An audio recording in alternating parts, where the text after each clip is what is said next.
Très bien, bon mardi à tous. Et je suis désolée pour le retard aujourd'hui, mais les répercussions de l'affaire Epstein continuent et il se passe vraiment beaucoup de choses en ce moment. Si vous êtes connecté, Elon Musk est actuellement sur X en train de donner des noms. Il affirme que Steve Bannon figure également sur la liste Epstein, ou plutôt dans les dossiers Epstein. Et le président Trump, je ne sais même plus quoi dire à son sujet en ce moment. Il vient tout juste de nous faire un filibuster à la Cory Booker. Quand Pam Bondi est interrogé sur la liste, il répond « Eh bien, laissez-moi d'abord dire quelque chose. C'est fou là-dehors, là-dehors. C'est la folie dans les rues en ce moment. On doit passer en revue, tout ça. Et dans d'autres actualités, les amis, je crois que j'ai peut-être ruiné un mariage. Je ne sais pas. Brigitte Macron déteste clairement Emmanuel. C'est devenu parfaitement clair après un nouvel incident d'avion. Et je ne suis vraiment pas fière de moi. Eh bien, on va parler de ça et de bien d'autres choses. Bienvenue à nouveau sur Candace.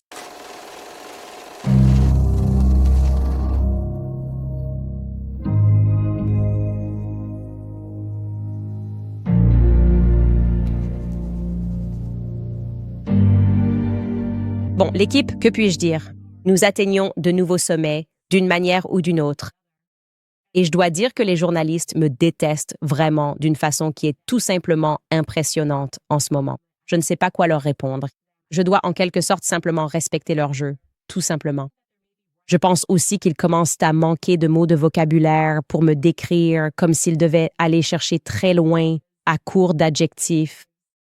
Et donc Skylar, mon producteur, m'a mise sur Google Alerts.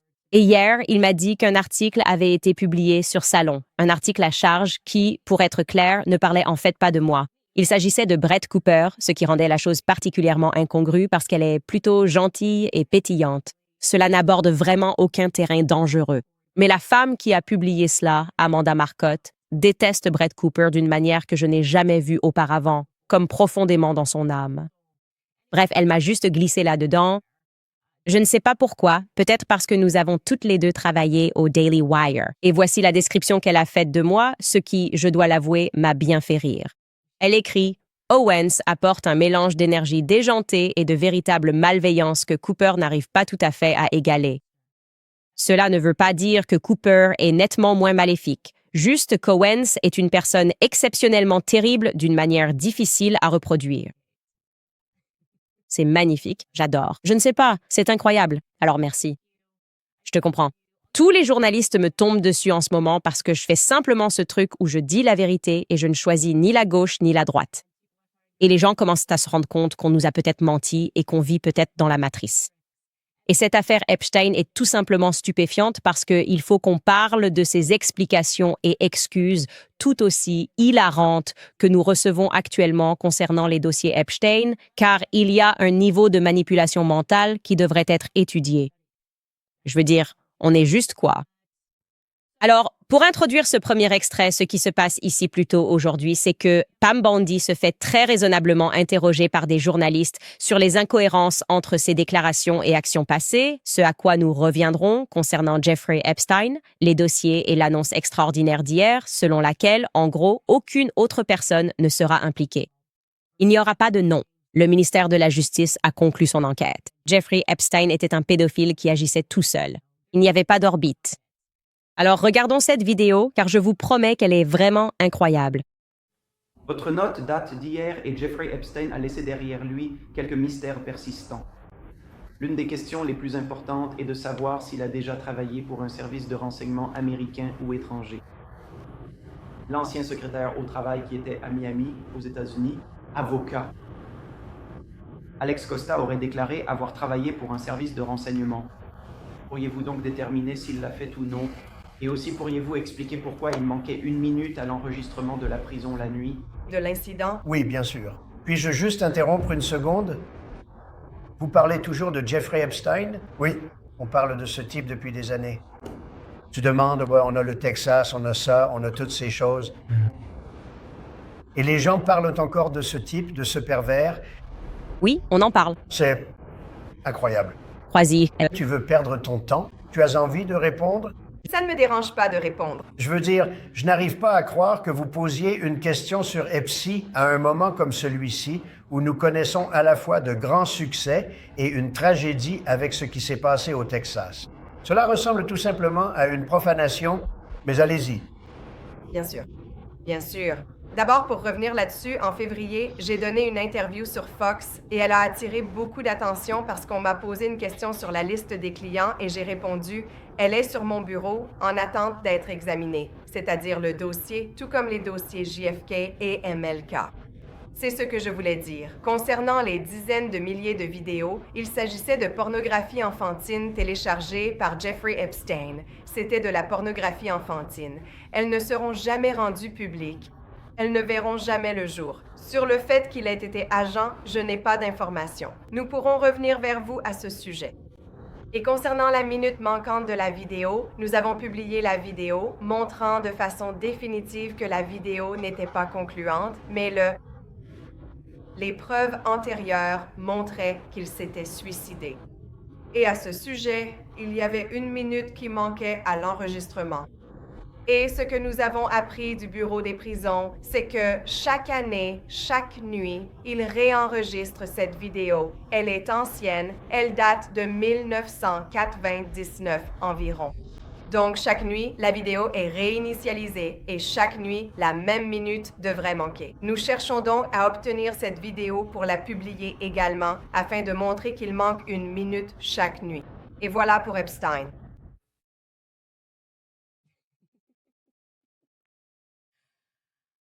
Je ne ris pas, tu ris. Il se passe tellement de choses. Il y a tellement de choses à analyser. C'est tout simplement incroyable à quel point ils nous prennent pour des imbéciles. Avant toute chose, qu'est-ce que cette obstruction parlementaire de Trump au juste? Ça vous intéresse toujours? Ça vous intéresse toujours? Ouah, je suis choquée car nous faisons tous les deux des choses extraordinaires au Texas. Il y en a de dévastatrices et d'extraordinaires. Et de quoi parle-t-on au juste? C'est fou. Je ne sais pas, enfin, si vous voulez vraiment parler de ce type, on peut en parler. Mais juste pour que vous sachiez, on fait des choses incroyables et peut-être aussi des choses moins incroyables au Texas. D'accord. Pam prend des notes en mode « OK, ça me donne l'occasion d'improviser quelque chose sur le moment. » Et ce qui est incroyable, c'est qu'elle refuse d'affirmer si oui ou non Jeffrey Epstein travaillait pour une autre agence de renseignement. Parce qu'on connaît déjà la réponse à cette question. Oui, bien sûr, il travaillait pour Israël, évidemment. C'est pour ça qu'on n'a pas le droit de savoir quoi que ce soit d'autre sur les dossiers Epstein. Mais elle dit juste « On ne sait pas, ce n'est pas clair. On ne sait pas vraiment s'il faisait ça. On n'a pas la capacité de le déterminer. » Et puis, cette prochaine partie où je veux être très claire ici, je ne prononce pas ce mot comme une insulte. Je le dis dans son sens dénotatif véritable. L'explication de Pam Bondi concernant la disparition d'1 minute de l'enregistrement de la prison est absurde. OK, il s'agit d'une réponse cognitive différée qu'elle nous offre là, lorsque cette question est posée. Et pourquoi il manque 1 minute de l'enregistrement de la prison? Ralentissez. Ce qu'elle explique, c'est qu'il manque 1 minute d'enregistrement parce que la prison en retire systématiquement 1 minute chaque nuit. Comme depuis les années 90, comme s'il s'agissait de minutes d'heures d'été et qu'ils devaient juste retirer 1 minute. Et donc ils attendent simplement d'autres occasions, ils n'ont pas eu assez de temps. Au fait, il leur faut juste un peu plus de temps pour obtenir les preuves de la prison expliquant pourquoi ils retirent 1 minute chaque nuit depuis les années 1990, des minutes que nous aimerions voir. Peut-être qu'il s'est passé quelque chose. Hein? Je vous en prie, faites donc. Prenez quelques secondes pour digérer ça. Minute d'heure d'été. Nous, à chaque fois. Oui, il y a toujours aussi cette minute. Chez moi, on supprime juste 1 minute chaque nuit. On fait ça depuis très longtemps. Donc. Tout ça est un peu lent, les gars. C'est juste très en retard. Con retraso, comme on dit en espagnol, d'accord? Les explications ici sont tout simplement absurdes. Et ce qui me frappe le plus, d'ailleurs, dans la filibusterie de Trump, c'est que cela exige de nous d'être tellement manipulés qu'on en oublie complètement que personne n'a fait plus de tapage autour des dossiers Jeffrey Epstein et de leur publication que la personne assise à sa droite, Pam Bondi. C'est pour ça que nous sommes ici.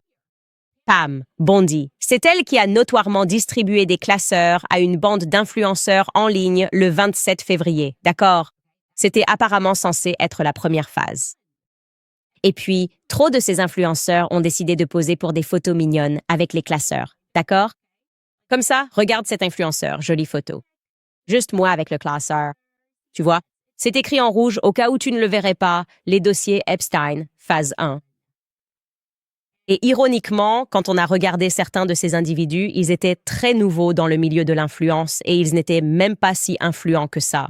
Cette fille avec le Cupidon, Emily Austin, personne ne sait vraiment qui est Emily Austin, à part le fait que c'est une sioniste radicale qu'on essaie actuellement de nous imposer. Vous allez l'accepter. Et ils essaient désespérément de faire en sorte que cette fille perce. Et d'une manière ou d'une autre, au début de sa carrière d'influenceuse, elle est invitée à la Maison-Blanche et on lui remet un dossier Epstein.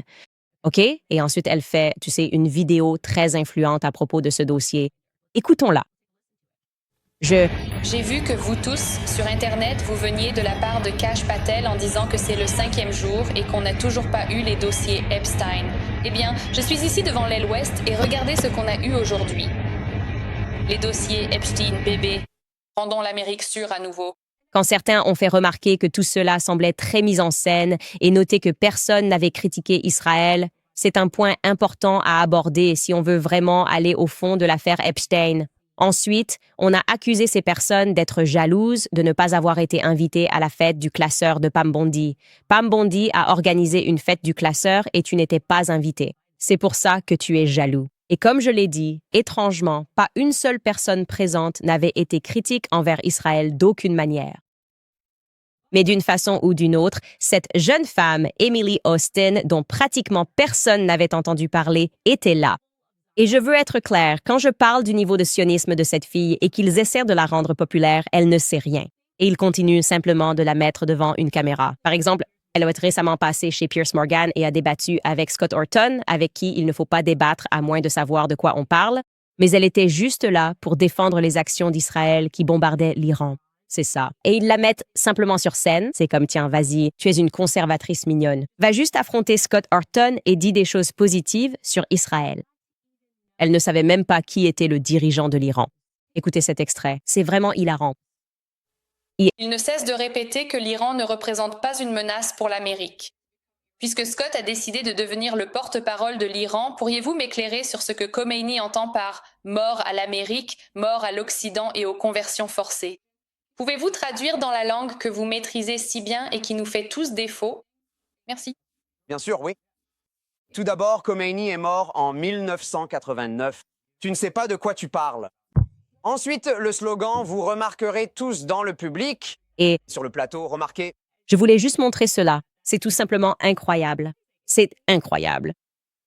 Comme je l'ai dit, il y a tellement de choses dans l'affaire Epstein, tant de choses qui sont cachées à la vue de tous. Hier, nous n'avons fait qu'effleurer la surface concernant Jeffrey Epstein. Nous avons parlé de sa biographie tout aussi forcée. Vraiment, cela m'a rappelé Emmanuel Macron. Même histoire. On nous a dit qu'Emmanuel Macron était un surdoué. Il était comme Einstein. Il était incroyable. Il était comme Bach. Il était comme Beethoven. Et c'est pour ça qu'il travaillait ensuite pour les Rothschild. Et puis, quand on regarde en arrière, on se rend compte que rien de tout cela n'était vrai. Exactement la même chose ici avec Epstein. On disait qu'il était un prodige des mathématiques. D'accord, il n'a jamais eu de formation. Et il a, en quelque sorte, été poussé à travers le système. Il y a beaucoup de questions que nous devrions nous poser. Et puis il y a aussi quelque chose que je devrais vous dire. Malgré l'absence totale de réussite académique, comme nous l'avons évoqué hier, malgré le fait qu'Epstein n'ait aucun diplôme universitaire, malgré son implication dans de multiples scandales frauduleux, Jeffrey Epstein s'est vu attribuer un bureau à l'université de Harvard. Et je veux être clair, cela s'est produit après qu'il ait été condamné pour des crimes sexuels contre des mineurs. L'université de Harvard a dit « Ce n'est pas grave. Ce n'est pas grave. Tu peux quand même venir ici. Tu peux toujours venir sur ce campus. Et non seulement ça, mais on va même te donner ton propre bureau pour que nous puissions vérifier ce fait. » Voici un article de CB News qui en parle. On peut y lire « Le financier déchu Jeffrey Epstein a visité le campus de l'université de Harvard plus de 40 fois après sa condamnation pour crimes sexuels en 2008 et s'est vu attribuer son propre bureau ainsi qu'un accès illimité à un centre de recherche qu'il avait contribué à créer selon une enquête sur ses liens avec l'école. » L'enquête. Menée à la demande du président de Harvard, elle a également révélé que l'université avait accepté plus de 9 millions de dollars de la part d'Epstein au cours de la décennie précédant sa condamnation, mais lui avait interdit de faire d'autres dons après ce moment-là. Incroyable. C'est tout simplement hallucinant. On lui a donné un bureau après qu'il ait été reconnu coupable de crimes contre des mineurs. Aucun problème. Viens donc ici. Tu veux savoir qui d'autre travaillait à Harvard à cette époque? Qui travaillait peut-être à ses côtés? Alan Dershowitz. Vous connaissez peut-être ce nom. Alan Dershowitz a enseigné à Harvard. Mais de 1964 à 2013, il a été avocat.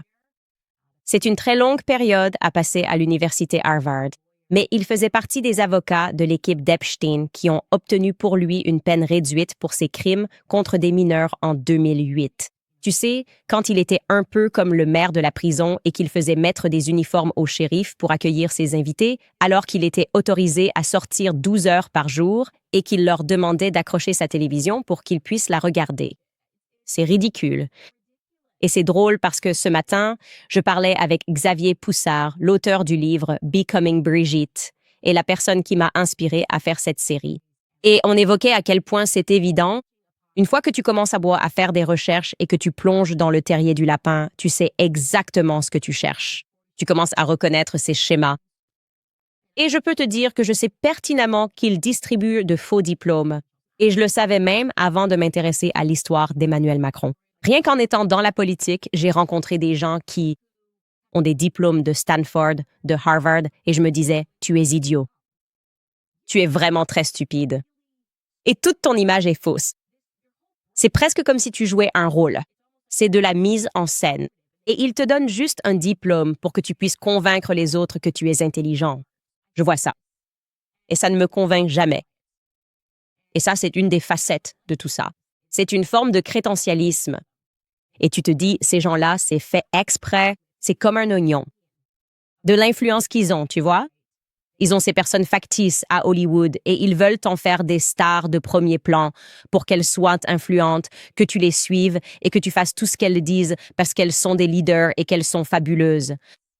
Ils ont leurs avocats, Alan Dershowitz, évidemment, parce qu'ils ont besoin de quelqu'un quand leur gars fait quelque chose de mal, comme Jeffrey Epstein, pour pouvoir le représenter, pour se battre afin que ces gens obtiennent la clémence et des pardons. Ils ont leurs politiciens. Évidemment, nous savons ce que fait l'AIPAC. C'est ça.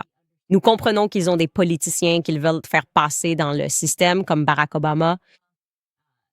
Et ils contrôlent ces politiciens. Une fois qu'ils sont en fonction, ils ont leurs journalistes. Même chose. Faux diplôme, école où ils les envoient. Ils ont leurs banquiers qui commettent des crimes en col blanc, n'est-ce pas? Quand des milliards de dollars disparaissent et que personne n'est tenu pour responsable, puis qu'Alan Dershowitz débarque en disant qu'il n'y a rien à voir ici. C'est ça.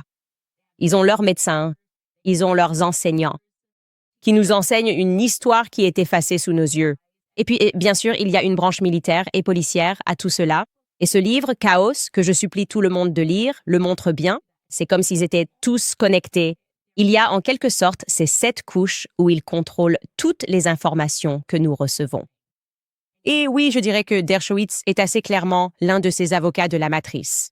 Et je veux être clair, quand je parle de cette matrice américaine qui a été créée, il est très clair qu'Israël en est à l'origine. Si vous avez besoin de plus de preuves qu'Alan Dershowitz pourrait avoir un intérêt ou une autre allégeance, et je peux le dire ici parce que ce n'est pas l'université Harvard, vous savez, l'administration Trump rend illégal de dire cela sur le campus de l'université Harvard, vous voulez pouvoir discuter de Jeffrey Epstein sur le campus de Harvard sans être expulsé parce qu'ils y dirigent toute une cellule. Mais vous savez, ils ont changé la définition de l'antisémitisme. Tant que je peux le dire, oui, c'est assez clair. Nous avons des partisans d'Israël avant tout qui détiennent beaucoup de pouvoir dans notre gouvernement. Et il n'y a pas que l'affaire Epstein dans laquelle Dershowitz était impliqué. Lui, tout comme Epstein, vient de Brooklyn. Bien qu'il ait été farouchement anti-Trump en 2016, Dershowitz a quand même réussi à se faufiler dans le processus de décision concernant les personnes à qui Trump allait accorder sa clémence à la fin de son premier mandat. Et vous n'allez pas croire qu'il y a un dénominateur commun concernant les personnes qu'Alan Dershowitz essaie d'aider à échapper à leurs crimes, comme Epstein. D'accord, voici un titre du New York Times qui en parle. Il dit « En utilisant ses connexions avec Trump, Dershowitz est devenu la force motrice derrière les grâces présidentielles. » Et il nous dit qu'il a eu une influence démesurée sur la façon dont M. Trump a exercé l'un des pouvoirs unilatéraux les plus profonds de la présidence, y compris des commutations de peine pour 3 personnes, au nom desquelles Alan Dershowitz a personnellement fait pression sur M. Trump après avoir travaillé sur leur dossier avec des groupes juifs de défense des droits des prisonniers. Cela comprenait 2 investisseurs immobiliers new-yorkais, Mark A. Shapiro et Irving Sitsky, qui avaient été condamnés pour avoir escroqué plus de 250 investisseurs à hauteur de 23 millions de dollars. Cela comprenait également un ancien cadre d'une usine de conditionnement de viande kasher nommé Shalom Rubashkin, qui a été condamné en 2009 pour fraude bancaire. Je remarque un certain schéma ici. Suis-je fou de remarquer un schéma? Ah, et c'est tout. Savez-vous pour qui d'autre Alan Dershowitz a essayé, sans succès, d'obtenir de Donald Trump une grâce ou un pardon préventif? Ghislaine Maxwell. Oui, voici un titre dans le Sunday Times de Londres. Alan Dershowitz a demandé à Donald Trump d'accorder un pardon préventif à Ghislaine Maxwell. Je ne sais pas, les gars. On dirait juste qu'Alan Dershowitz a un certain fil conducteur ici. Et je dis simplement, regardez le genre de banquier véreux, de gangsters et de trafiquants d'êtres humains qu'il essaie d'aider ici. Mais il n'y a rien à voir ici. Rien à voir ici. Je ferais mieux de ne pas mettre les pieds sur un campus de l'université Harvard. Ils vont m'arrêter. Enfermez-moi, Harvard. Enfermez-moi. Aussi, je veux juste signaler un cas, et nous en avons parlé hier. Et j'ai dit que j'allais vraiment me pencher dessus. C'est fou de regarder les photos qui sont présentées ici comme des preuves irréfutables que personne n'est entré dans la cellule d'Epstein parce que ce ne sont même pas les mêmes portes. Donc, il y a longtemps, quand Epstein s'est suicidé, ils ont publié une photo de la porte de sa cellule. C'est la photo qui a été donnée aux médias. Elle a circulé partout. Je vous montre une image tirée de 60 minutes. Vous pouvez voir de près, en regardant, enfin je suppose, observer par vous-même ici, repérer ce qui ne va pas, repérer les différences ici. C'est la porte qu'on nous a montrée à l'époque. Et voici la porte qui apparaît dans les images d'hier. Tu vois, ce n'est vraiment pas du tout la même porte. Et maintenant, ils disent, oh, eh bien, c'est une porte qu'on traverse pour accéder à une autre porte. D'accord. Donc, on n'a pas tout vu. On n'a clairement pas tout vu. Et il manque aussi 1 minute d'enregistrement. Tout cela est problématique. Pourquoi tant de gens se démènent-ils pour protéger Jeffrey Epstein? Parce qu'il est en quelque sorte la pièce maîtresse de cette matrice, non? Vraiment, dès que tu commences à gratter ce récit, tu commences à comprendre ce qui se passe à l'échelle mondiale. Et les enjeux sont très élevés, n'est-ce pas? Cela révèle tout. Cela met à nu le complexe militaro-industriel. Cela révèle le trafic d'êtres humains. Cela expose les gangsters, les banquiers véreux, les escrocs. Cela dévoile une opération sur les campus universitaires, au niveau des lycées, à la Dalton School. Et j'aime dire que la meilleure façon d'y penser, c'est comme dans Harry Potter. Comme je l'ai dit hier, nous sommes les Moldus. Ces gens sont parmi nous et ils sont amenés à travers le système afin d'avoir toujours une influence sur notre esprit. Ainsi, ils peuvent publier ce qu'ils veulent voir publié. Ce sont les enseignants, les professeurs, les avocats, les experts auxquels nous sommes censés, entre guillemets, faire confiance aveuglément. Et vous devez avoir votre instinct pour pouvoir le surpasser, pour pouvoir dépasser cette matrice qu'ils ont créée. Vous devez avoir du bon sens. Et le bon sens n'est pas si répandu. Nous l'avons appris. Nous l'avons vu pendant le COVID. Il suffit de faire dire à quelques experts « sautez sur un pied et vous serez sauvés ». Et effectivement, les gens se mettent à sauter sur un pied. Nous devons arrêter de sauter sur un pied et dire « non, non, non, non, non, je me fiche de ton jargon. Je me fiche de ton diplôme. » Ce que tu viens de dire était factuellement stupide. Je veux être très clair ici, les gars. Tout ce qui se passe en ce moment est factuellement stupide. Ces gens sont des idiots. Ils font partie du club. Nous n'en faisons pas partie, mais il vaudrait mieux qu'on s'en rende compte assez vite. C'est tout ce que j'ai à dire. Nous allons parler de ce qu'Elon Musk affirme à propos de Steve Bannon. Je vais vous demander si vous y croyez ou non. Je vais vous dire quel est mon point de vue. D'abord, je veux présenter certains de nos annonceurs. Preborn, le 24 juin, cela fait 3 ans depuis l'annulation de Roe v. Wade a été annulé. C'était censé être une bonne chose, mais la vérité, l'avortement n'a pas disparu. La situation a empiré. Les avortements sont à leur plus haut niveau depuis 10 ans. Le combat s'est déplacé du tribunal vers quelque chose de plus dangereux, nos foyers. Aujourd'hui, plus de 60% des avortements se font par le biais d'une pilule. Les femmes prennent cette pilule seules, elles ont peur, elles n'ont aucun soutien. Ce qui suit est horrible. Les femmes accouchent de ces bébés formés dans les toilettes, sur le sol de la salle de bain, et réalisent que ce n'est pas juste du tissu, mais des êtres humains. Et maintenant, ces humains ne sont plus là, soyons honnêtes, de gauche, de droite ou au centre, ce n'est pas des soins de santé, c'est un traumatisme. 11% des femmes prenant la pilule abortive font face à de graves complications. Beaucoup garderont des cicatrices émotionnelles à vie. Voilà pourquoi je soutiens Preborn, car ils interviennent là où la culture échoue, donnant aux femmes la vérité, un soutien financier concret et une chance de choisir la vie. Preborn a déjà sauvé 350 000 bébés, mais ils ne peuvent pas le faire sans nous. Et le besoin n'a vraiment jamais été aussi grand. Vous pouvez aider avec seulement 28 $. Si vous donnez 28 $, vous doublez les chances qu'une maman choisisse la vie pour son bébé. Donnez sur preborn.com/Candice. C'est preborn.com/Candice. Je vous parle aussi de Just Thrive, car le plus grand secret de santé, c'est que tout commence dans votre intestin.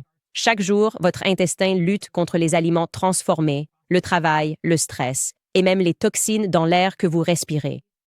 Quand votre intestin va mal, tout votre corps le ressent. La plupart des probiotiques ne marchent pas. 99% meurent dans l'acidité de l'estomac.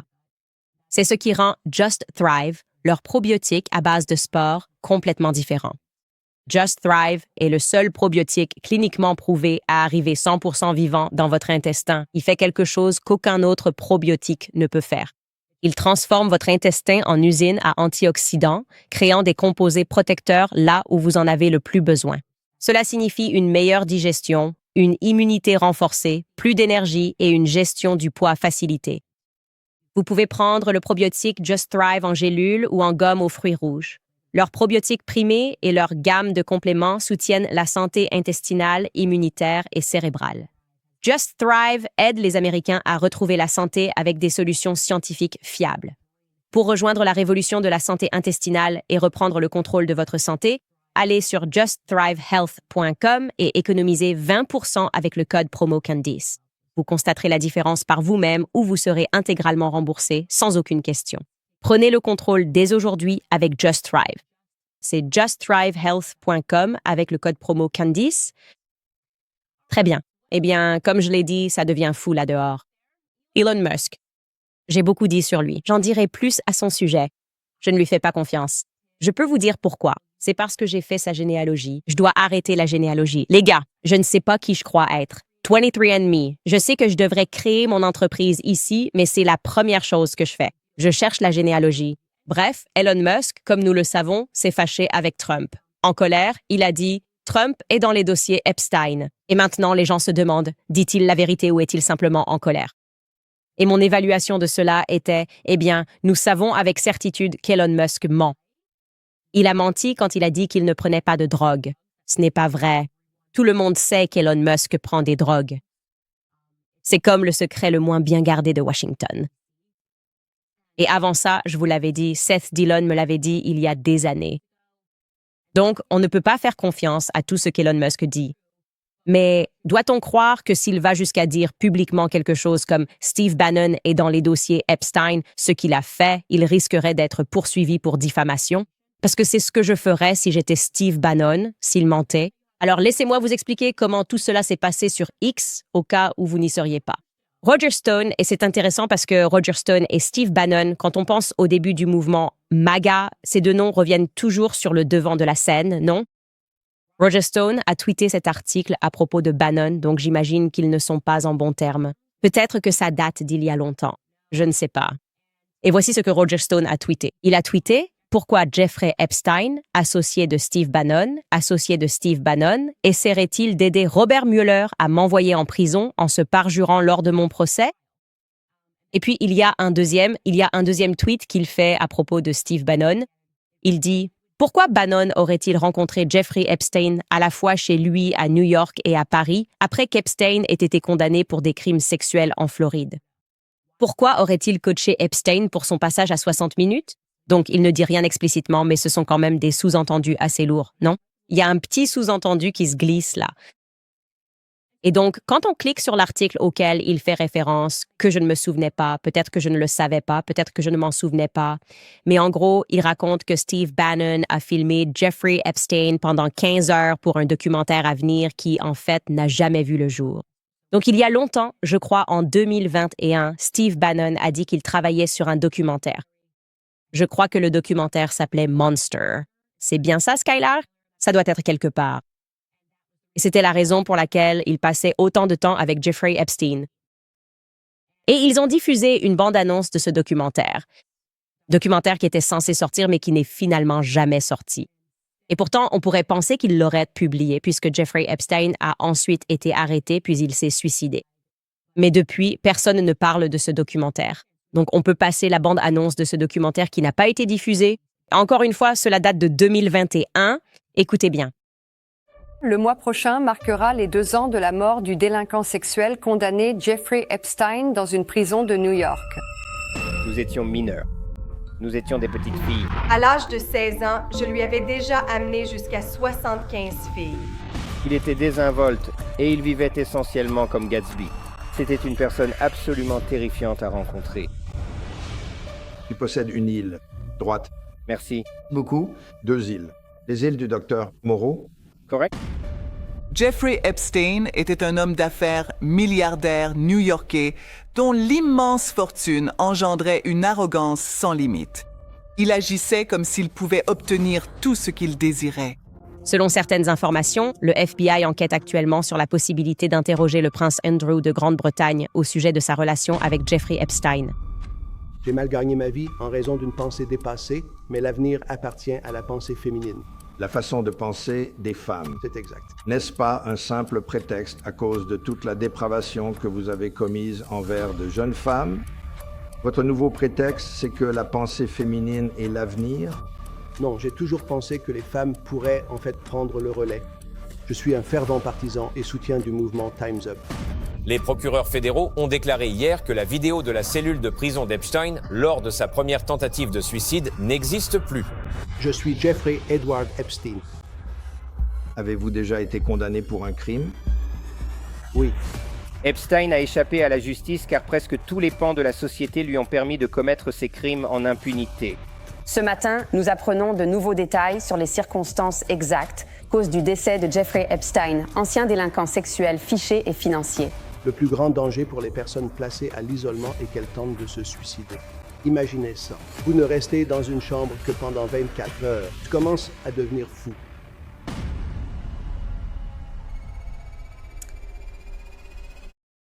La vie d'Epstein parmi l'élite mondiale est le sous-titre de The Monsters et il n'a pas été publié. Et donc, après que Roger Stone ait révélé cela et soit en train de suggérer beaucoup de choses, Elon Musk répond à ce tweet et il dit ceci. Bannon figure dans les dossiers Epstein. Il n'y touche pas. Qu'est-ce que vous en pensez? Pensez-vous que Bannon figure dans les dossiers Epstein ou bien croyez-vous que, parce que Bannon a été très critique envers Elon Musk fait ce truc puéril où il tape du pied et balance des choses sur Internet parce qu'il est en colère et se sent dépassé? Voici ce que je vais dire. Si Trump ne figure pas dans les dossiers Epstein et que Bannon n'y figure pas non plus, il serait probablement, je dirais, conseillé que la Maison-Blanche déclare publiquement qu'Elon Musk a perdu la tête. Personne ne devrait l'écouter. Et nous ne savons pas pourquoi il dit cela. Je dirais qu'il serait judicieux, étant donné qu'Elon a beaucoup d'argent, que Steve Bannon aille de l'avant et le poursuive en justice. Je sais que je le ferai, parce que ce serait comme si tu étais complètement fou. Tu ne vas pas simplement dire au hasard que je figure dans les dossiers Epstein parce que tu es en colère contre moi pour t'avoir critiqué. Et si ces choses n'arrivent pas et qu'en même temps, on nous donne une explication totalement absurde sur la raison pour laquelle nous ne pouvons pas avoir accès au dossier Epstein, ce qui revient à dire que un effacement de nos mémoires façon Men in Black, les gens vont se dire qu'il pourrait bien y avoir quelque chose là-dessous, non? J'ai rencontré Steve Bannon. J'aime beaucoup Steve Bannon. J'ai fait une interview avec Steve Bannon. Et ce que je dirais, c'est que si Steve Bannon est un agent, c'est-à-dire, je veux être clair ici, je parle d'un agent pour Israël, il serait un très bon agent parce qu'il est critique. Il a été critique envers Israël. Il n'était pas pro-Iran. Il n'était pas pro-guerre. Donc, je dirais que ce serait un agent très sophistiqué, de haut niveau, parce que je n'ai pas eu ce mauvais pressentiment étrange quand j'étais avec Steve Bannon. Mais si je mets de côté mon intuition et que je regarde les faits, eh bien, les faits sont que Steve Bannon est allé à l'école militaire dès son plus jeune âge. Il a été dans l'armée. Et nous le connaissons grâce à Breitbart. Et Breitbart a clairement démarré à Jérusalem. Il n'y a aucun doute là-dessus. Nous pouvons retrouver cet ancien article. Peux-tu le retrouver? Je ne sais pas si nous l'avons retrouvé, Skylar. Je crois que c'est Larry Salah qui a écrit cet article, non?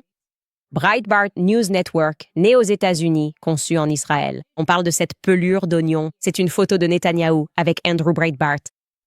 Seban n'est pas sur cette photo. Et il raconte un peu une histoire. Les gens ne le savent pas. Mais nous avons commencé à Jérusalem et c'était lors de ce voyage et blablabla, etc. Donc, quand je dis qu'il y a comme une pelure d'oignon et que tu es constamment influencé sans savoir comment, pourquoi ou par qui, c'est ce que je veux dire. C'est beaucoup à encaisser si tu viens juste de réaliser qu'il y a un problème. Pour moi, j'ai eu l'impression d'être projeté dans le terrier du lapin en posant simplement des questions sur Freud. Puis, soudain, des journalistes ont commencé à écrire des articles à charge sur moi. La chose suivante que j'ai su, c'est que j'avais perdu mon travail. Et puis, la chose suivante que j'ai su, c'est que j'étais sur la liste de l'ADL. Mais en réalité, je pense que le savoir, c'est le pouvoir. Et quand tu commences à enquêter sur ces choses-là, tu te rends compte, comme je l'ai dit, qu'il y a un schéma qui se répète. Alors, est-ce que ça pourrait être vrai? Et au fait, il a dit, dans les dossiers, ça peut vouloir dire n'importe quoi. Ça peut vouloir dire qu'Epstein a accordé à Steve Bannon les droits sur cette interview parce que tous les deux travaillent pour le compte du même gouvernement. Je ne crois certainement pas que Steve Bannon aime les jeunes enfants. Je dirais cela. Mais nous ne savons pas ce qu'il veut dire. Et c'est précisément ce qui m'agace chez Elon Musk. Pourquoi distiller des informations par petites doses? Si vous savez vraiment quelque chose, ne soyez pas courageux à moitié. Et c'est ce qui m'énerve. Il fait semblant d'être un héros maintenant. Et en réalité, tu ressembles à un fils déçu. Vous aimiez Trump. Et puis, pour une raison ou une autre, vous vous êtes brouillé. Et maintenant, vous essayez de le détruire. C'est comme s'il disait « Je vais soutenir Thomas Massey parce qu'AIPAC et Trump s'en prennent à lui. » Eh oui, super. Je soutiens vraiment Thomas Massey. Mais mes raisons sont que ce qui arrive à Thomas Massey est injuste. Pas parce que je veux me venger de Trump et d'AIPAC. Thomas Massey est en fait un député solide et de principe qui a dénoncé la politique étrangère. L'argent que nous dépensons à l'étranger indéfiniment. Et donc, nous l'avons soutenu parce que AIPAC le cible depuis des années. Tu débarques juste et tu te dis « Je vais mettre de l'argent là-dedans parce que tu as un compte à régler. » C'est ça, la réalité d'Elon Musk. Il est rancunier. Donc, quand tu es motivé à faire quelque chose qui pourrait potentiellement être bien parce que tu es en colère et rancunier, est-ce vraiment une bonne chose? Tu vois, c'est une question philosophique que je peux te laisser. Alors, Elon Musk, ne fais pas ça. Si tu sais quelque chose, dis-le clairement. Dis comment tu le sais. Dis « J'ai eu accès au dossier Epstein quand j'étais au gouvernement et voici ce que j'ai vu. » Dis-le franchement. Ne sois pas une mauviette. Tu agis comme une mauviette. Je suis tellement fatiguée de tous ces hommes en ce moment qui agissent comme des mauviettes. Il y a tellement d'hommes en ce moment qui sont juste « Tu vois ce que je veux dire? » Ils n'arrivent pas à le dire. Ils n'arrivent pas à dire la chose. Ils ont peur. Ils ne veulent pas risquer leur carrière, ni avoir d'ennui, ni être insultés. Et c'est ennuyeux. C'est juste ennuyeux. Sois un homme, Elon. Si tu sais quelque chose, dis-le franchement. C'est tout ce que je demande. C'est très simple. Demande à Elon Musk. Et je passerai à autre chose après ça. En parlant de prendre ses responsabilités, Brigitte Macron, je voulais juste vous montrer ça avant de passer à certains de vos commentaires ici, a encore une fois pris les devants. Elle et son mari étaient très maladroits. Ils atterrissent au Royaume-Uni. Ils viennent juste d'atterrir au Royaume-Uni et ils rencontrent la famille royale parce que c'est ce que les gens font. Je ne sais pas pourquoi c'est une chose. Et ils essayent juste de garder la face. Et de toute évidence, ils ne vont pas bien en ce moment. Et une fois de plus, en descendant de l'avion, Emmanuel Macron essaie de tendre la main et d'attraper la très grande main de Brigitte, mais il n'y parvient pas parce que Brigitte refuse. Elle refuse, tout simplement. Et donc la presse se demande « Mon Dieu, que se passe-t-il dans cette relation ?» La relation est terminée. D'accord. On ne prend pas l'avion pour aller voir le président des États-Unis et le supplier de faire taire Candace Owens si sa relation va bien et se passe à merveille. D'accord. Mais vous êtes terrifiés. Les gens se rapprochent de plus en plus de la vérité sur la maladie de cette société. Je veux redire ceci avant que nous passions à certains de vos commentaires pour voir ce que vous pensez de tout cela. La dernière fois qu'il y a eu cet incident d'avion, nous avons laissé beaucoup de choses de côté, des occasions faciles. D'accord? Donc, nous voulons juste vous dire qu'il y avait un serpent de trop dans cet avion. On aurait dû faire cette blague. On aurait dû vous dire qu'il y avait peut-être trop de coques dans le cockpit. On aurait dû faire cette blague. Nous avons honte d'avoir manqué toutes ces occasions faciles qui se présentaient.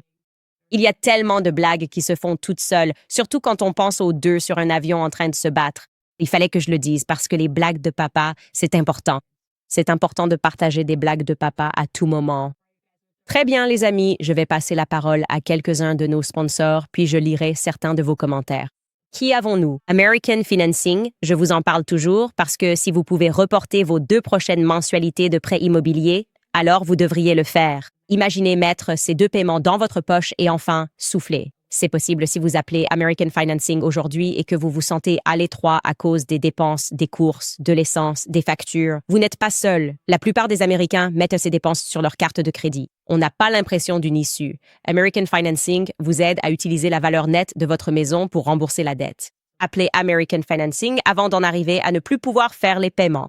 Leurs conseillers en prêt hypothécaire, payés à salaire, aident à restructurer les prêts et consolider les dettes sans frais initiaux. Et leurs clients économisent en moyenne $800 par mois. C'est comme si vous receviez une augmentation de $10 000. C'est rapide, c'est simple et cela pourrait sauver votre budget cet été. Alors n'attendez plus. Appelez American Financing dès aujourd'hui. Le numéro est le 807 95 12 10. Encore ce numéro, 807 95 12 10. Ou rendez-vous sur americanfinancing.net/Owens. Je veux dire, le site web, encore une fois, c'est americanfinancing.net/Owens. Je vous parle aussi de 7 Weeks Coffee, parce que vous buvez déjà du café, alors autant faire une bonne action en buvant votre café. 7 Weeks Coffee est la société de café Pro-Vie d'Amérique qui a pour mission de financer le mouvement Pro-Vie, une tasse de café à la fois. Et ils viennent d'atteindre un cap incroyable. Plus d'1 million de dollars ont été donnés au mouvement Pro-Vie grâce à eux. Pourquoi s'appelle-t-il 7 Weeks? Parce qu'à 7 semaines, un bébé a la taille d'un grain de café, et c'est aussi le moment où l'on détecte clairement un battement de cœur à l'échographie. C'est pourquoi ils donnent 10% de chaque vente pour soutenir les centres d'aide à la grossesse dans les 50 États, offrant des échographies, des ressources pour les mamans dans le besoin et un espoir pour les familles. Et tout a commencé avec une idée toute simple. Utilisez votre café du matin pour défendre la vie. 7 Weeks Coffee, c'est plus qu'un café. Il est sans moisissure, sans pesticides, cultivé à l'ombre, pauvre en acidité, issu de l'agriculture biologique. Tout y est, vraiment. Il coche toutes les cases. Rendez-vous sur 7weekscoffee.com pour faire une belle économie. 15% de réduction à vie en vous abonnant, plus un cadeau offert.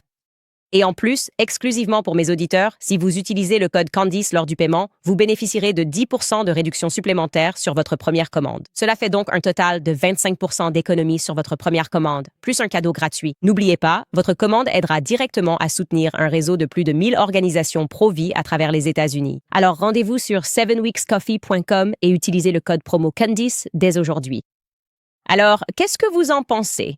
Steve Bannon? Êtes-vous dans l'équipe Bannon? Êtes-vous dans l'équipe Musk? J'ai tendance à pencher du côté de Bannon.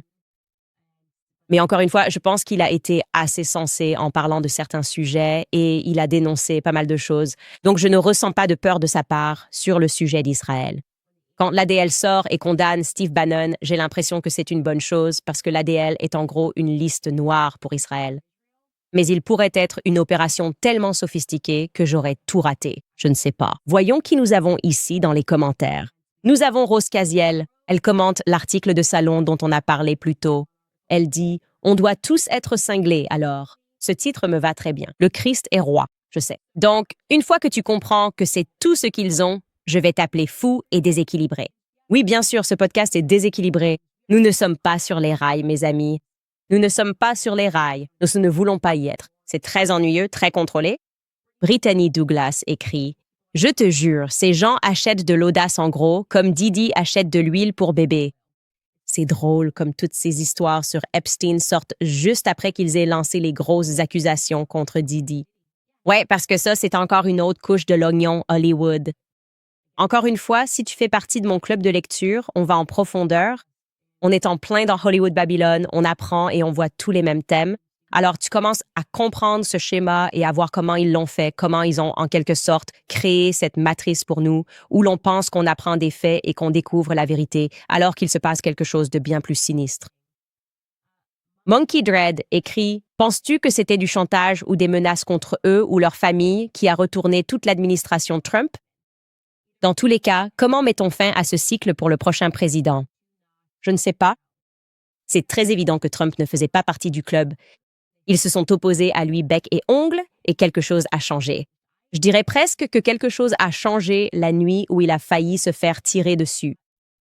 Mais ensuite, quand on me fait remarquer ce qu'il faisait pendant sa première administration, il était toujours très laxiste sur la question d'Israël. Un secret de Polichinelle à l'époque était que Jared Kushner dirigeait la Maison-Blanche. Celui qui murmure à l'oreille de Trump, peu importe le conseiller, a beaucoup de pouvoir. C'est quelque chose de connu. Et Jared Kushner était cette personne. J'entrais et sortais beaucoup de la Maison-Blanche pendant les 4 premières années. Et Jared Kushner avait beaucoup de pouvoir et beaucoup d'influence. Et Trump faisait beaucoup de choses pour Israël. Et il en était assez frustré à l'époque. Si je me souviens bien, il disait « Écoutez, je ne suis pas le président d'Israël. Je suis le président des États-Unis. » Donc, c'est intéressant de voir ce qui a changé cette fois-ci. Peut-être que survivre à une tentative d'assassinat vous change et que vous vous dites simplement « je veux juste vivre ». Peut-être qu'il pense à son héritage d'une manière qui n'est plus « je suis le président des États-Unis », mais plutôt « quel sera l'héritage pour ma famille ?» et parler d'hôtel à Gaza, c'est peut-être à ça qu'il pense. Je ne sais pas. Peut-être que je devrais accepter qu'il me laisse m'interviewer. Peut-être que je devrais interviewer Trump et lui poser des questions que personne ne lui pose, parce que tout le monde, d'une façon ou d'une autre, n'est que des sycophantes. Tout le monde est fan. Tu t'assois avec Elon Musk et tu dis « Tu es incroyable ». Non, tu ne l'es pas. J'ai beaucoup de questions à te poser. Donc, Elon Musk, tu es le bienvenu sur ce podcast. Je vais poser des questions difficiles. J'aimerais inviter J.D. Vance pour poser des questions difficiles. J'aimerais que Trump pose aussi des questions difficiles. Ghislaine Maxwell, j'aimerais vraiment l'avoir dans l'émission pour lui poser des questions difficiles. Ouais, il se passe beaucoup de choses, les gars. Beaucoup de choses en cours. Jackie Lanzaro écrit « J'ai tout de suite remarqué que tous les influenceurs qui sont allés en Israël et à la Maison-Blanche étaient ceux qui trollent les libéraux pour faire du contenu, pas les intellectuels. Candace, ils ne sont pas comme nous. Ils étaient tous pro-Israël. Et certains d'entre eux sont mes amis. Et je ne pense pas, je veux être clair, Mike Cernovich est, je dirais, la personne rare là-bas. On ne peut pas l'accuser d'être pro-Epstein parce que la seule raison pour laquelle nous savons ce que nous savons sur Epstein, c'est grâce à Mike Cernovich. Il est pro-Israël, mais je dirais qu'il l'est de manière sensée, dans le sens où il ne fait pas semblant de croire que ce qu'ils font à Gaza est acceptable. Et il expose ses raisons de soutenir Israël, qui sont pratiques. Et il ne nous manipule pas quand il dit qu'il est pro-Israël et prétendre qu'ils sont des gentils. Il dit plutôt « non, ils font beaucoup de mauvaises choses ». Mais la majorité d'entre eux, tu te dis « ouais, non, ce sont des gens qui ont eu une plateforme juste en trollant les libéraux ».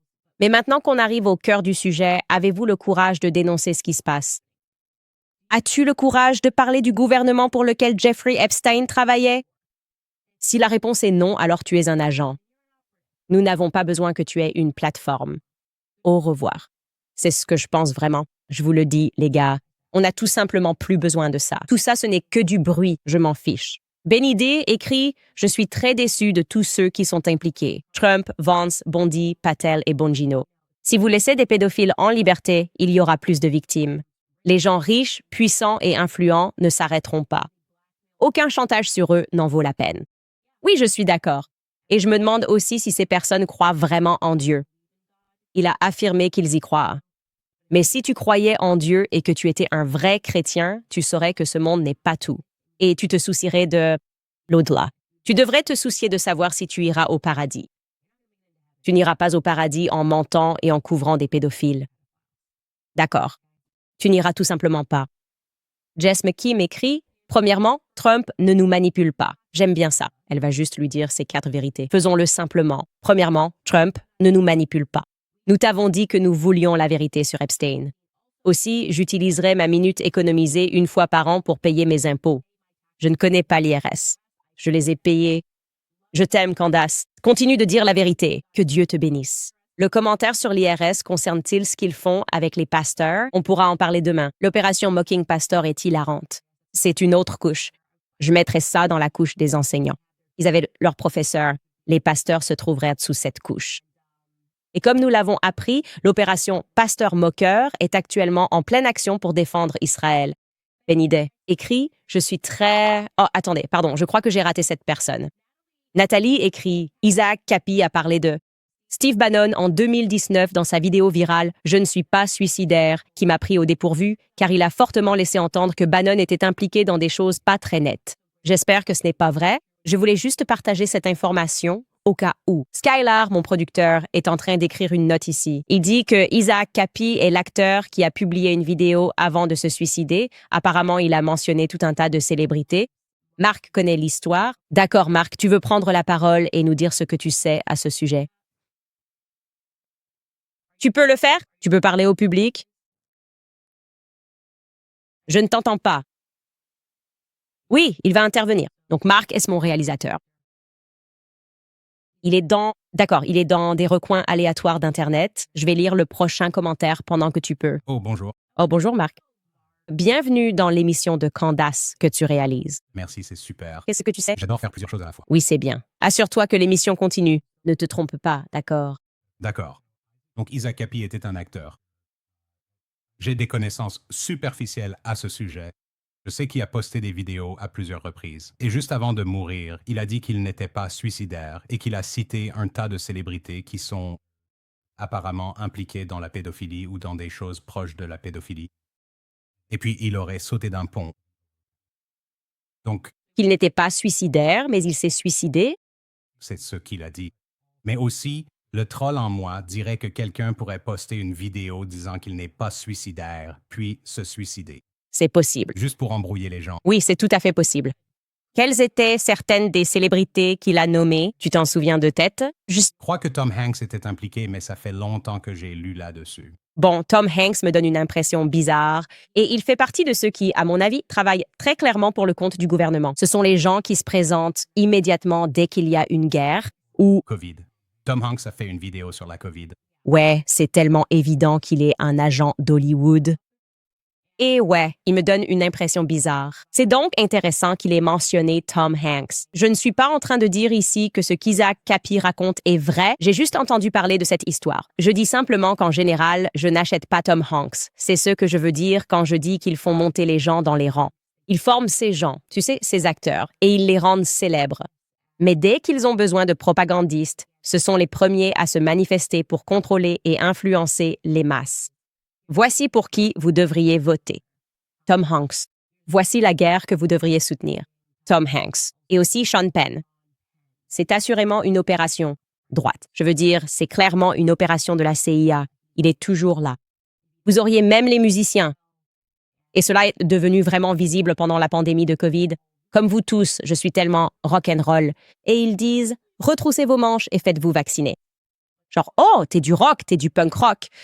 Vous êtes contre le système. Et puis, ils étaient tellement intégrés, Hollywood a complètement baissé les masques.